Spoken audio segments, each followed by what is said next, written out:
हां पहिल्यापासून एकदम चालू केला केला. ठीक आहे. फाईल प्रोजेक्ट न्यू करायचं.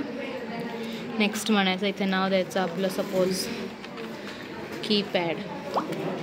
कॅपिटल देऊ आपण.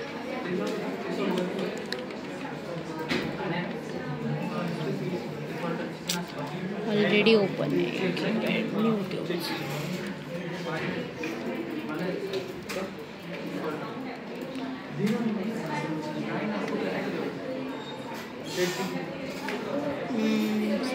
मध्ये काय झालं? ती फाईल लोकेशन फक्त क्रिएट फाईल म्हणायचं. मग आपली जी फाईल नेम असेल ते द्यायचं. नेक्स्ट म्हणायचं. कन्स्ट्रेंट्सने ॲड करायचे आत्ता. कॅटेगरीमध्ये जनरल पर्पज, पॅकेजमध्ये 236, स्पीडमध्ये -1, इथे Arctic 7 हे मधलं घ्यायचं. लक्षात ठेवायचं की इकडे 41600 पाहिजे. फिनिश म्हणायचं.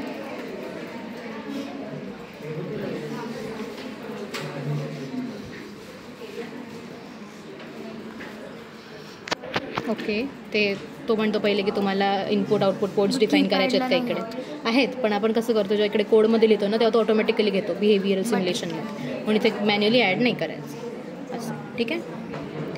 सो मग इथे तो आपल्याला आपल्या फाईलचं नाव बनवून देतो. ठीक आहे. तर ह्याच्यामध्ये जो कोड आहे मी तो कोड टाकते आत्ता. हा कीपॅडचा कोड आहे. हा कीपॅडचा कोड आहे. टाकला. तर ह्याच्यामध्ये तुम्हाला दिसत असेल C01 आणि C0 आणि C01 आहेत. तर हे काय 2 एंटिटी आहेत, डिकोडर आणि डिस्प्ले कंट्रोलर. हे 2 एंटिटीज आपण ॲड केले ह्याच्यामध्ये. ठीक आहे. तर जेव्हा हे ॲड होतात त्यांच्यामध्ये हो डॅम ते प्रोजेक्ट समरी आणि ते 2-2 का ओपन आहे?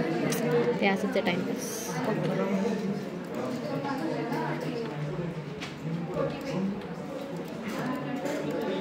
तिकडे दिसायला पाहिजे.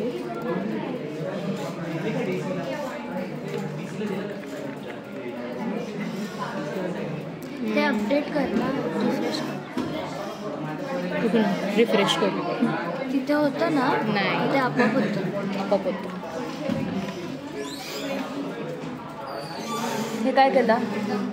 तो सेम कोड केला. हे C01 C0 दिसायला पाहिजे इथे ऑटोमॅटिकली. कुठे? इथे. पण तू आता ॲड केलं ना?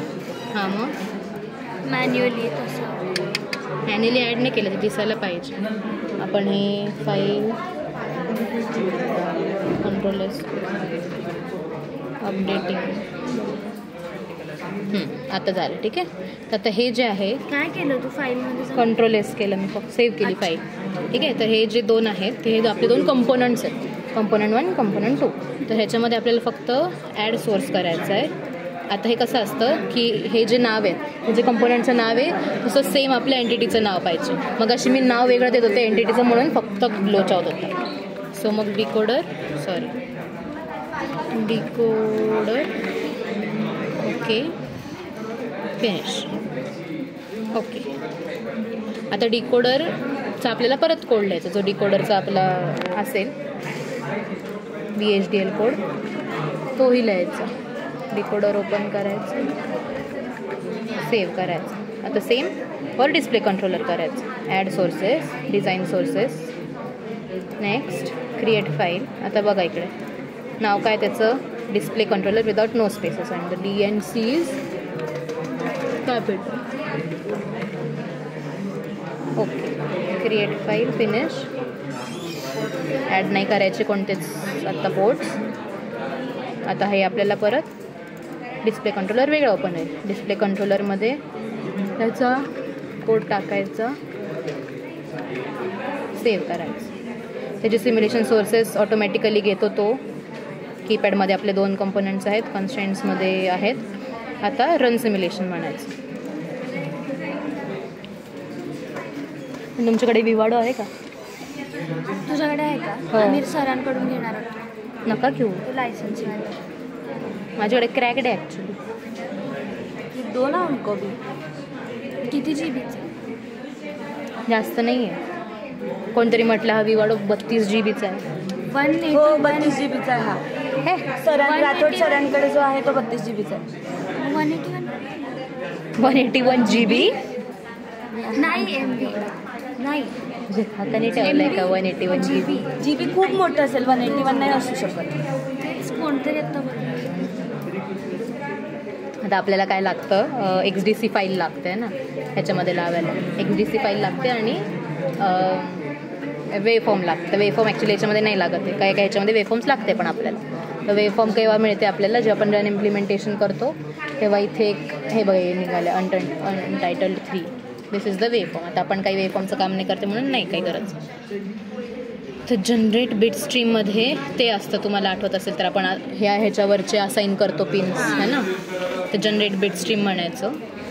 मग खाली तेच ते XDC फाईल म्हणजे काय असतं की आपण जे पोर्टिंग करतो ह्याचं त्याच्या तिकडे व्हॅल्यूज असतात किंवा ते टेक्स्चुअल फॉर्मॅटमध्ये हां टेक्स्टमध्ये असतं. तर ते आपण इथे असाईन केल्यावरती तिथे दिसेल. नाही इथे रन होतंय वाच. ओके रन होत आहे गाईज. हेक्स फाईल काय असतं का? एक्स नाही XDC फाईल नाही, पण हेक्स फाईल काय असतं जनरली? Hexadecimal file. हेक्साडेसिमल बनवायची आहे. UCF is similar to XDC. UCF हे खूप आधीच्या विवाडोच्या व्हर्जन्समध्ये वापरायचे, आता XDC वापरतो. आफ्टर विवाडो 12 आय गेस 12व्या व्हर्जन नंतर इट हॅज बिकम XDC.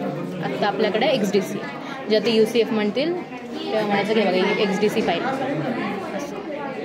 काहीतरी युनिकोड फॉर्मॅट असा होता तो, मला नाही आठवते पण तेच असतं. आता बिट स्ट्रीममध्ये प्रॉब्लेम आला आहे. काय प्रॉब्लेम आहे?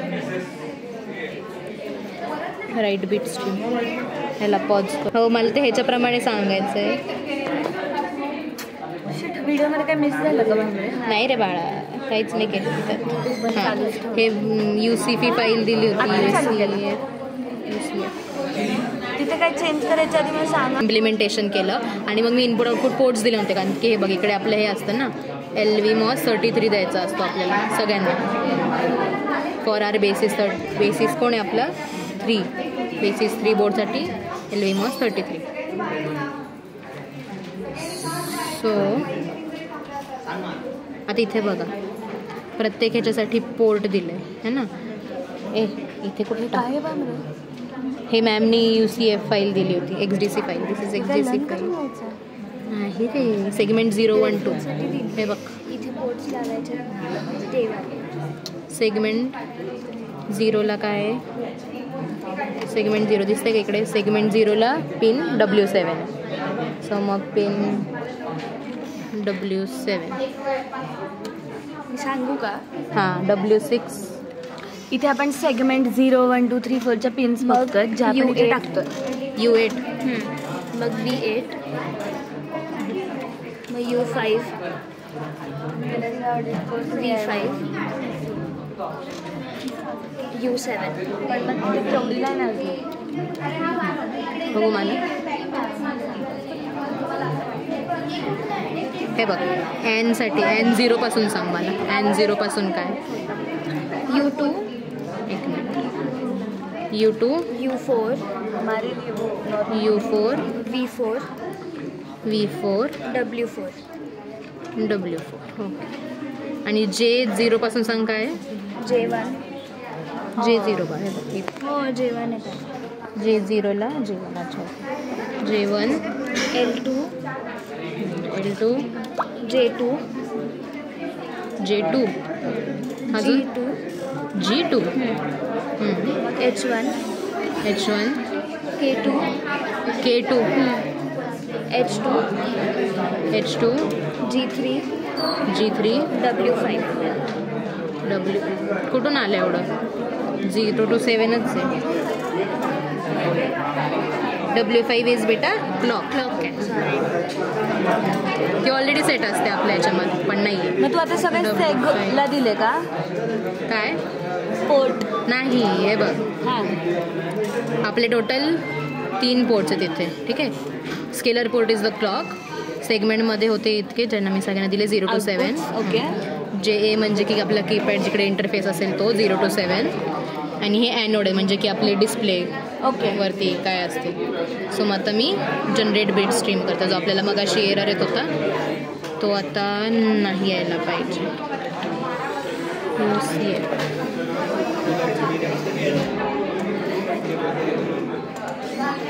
तो त्याचा जनरेट बीट स्ट्रीम करून इकडे सिंथेसिस रन करतो. वर होत राहील ते.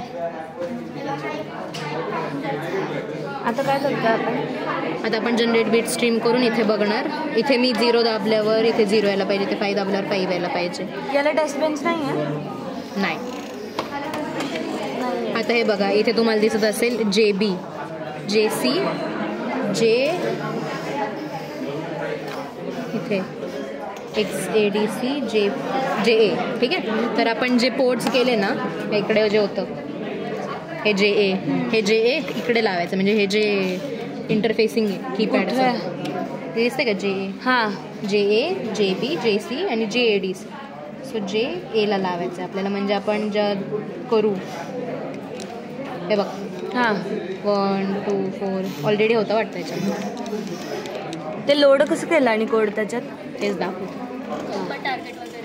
इथे आता जनरेट बीट स्ट्रीम होती.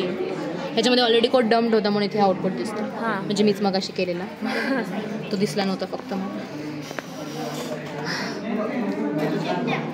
हे जे वगैरे इनआउट आहे का?